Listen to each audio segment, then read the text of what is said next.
the focus to some music now. Take a look at this. Maybe you were up at Multnomah Falls yesterday enjoying that great day we had, and perhaps you saw this impromptu concert on toy pianos.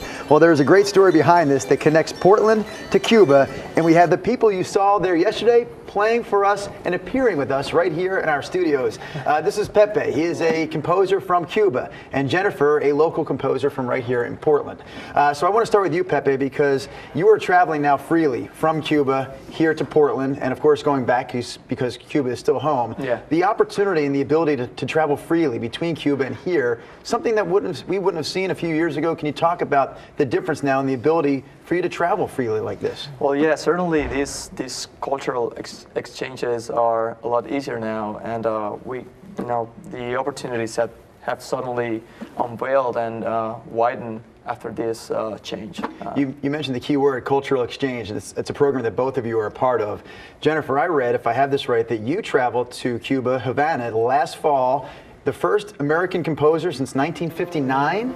Yeah, we were part of a delegation from the Cascadia Composers that was invited by the director of the Havana Contemporary Music Festival to come, send some folks over, and they offered to play our music in the Contemporary Music Festival, and we wanted to make it an exchange where we could try to bring at least some Cuban composers back and return the favor.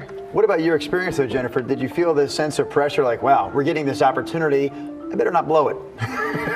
I never thought that for a second. I So that's how I would think. Carpe diem, let's do this. Carpe diem, man. That's why you're successful composers, taking advantage of the situation. So this situation yesterday, you're up there at Multnomah Falls. Whose idea was it to just have this concert out of nowhere on these toy pianos?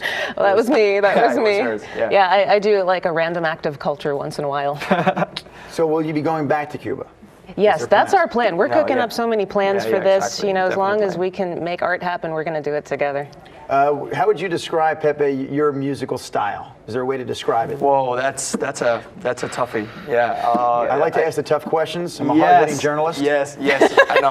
Let me think about it. No, there's like a lot of music, different influences and different styles in my kind of work. Like I compose this contemporary music, and then I have my experimental music group, which where we improvise and create everything in a collective way. And then I write music for dance and ballet, and then I play in this rock band. And so I have like a lot of stuff going on.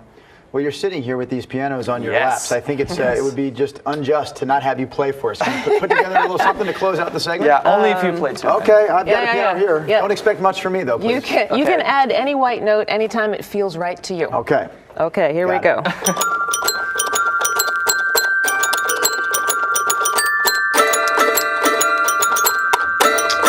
Yeah. It feels right now. Do it.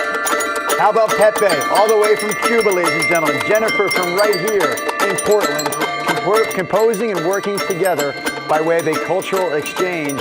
We do have to say goodbye to them, but keep playing us right into the break. Coming up next on Portland Today, products for safer pets. You heard me right. Products for safer pets. Next on Portland Today.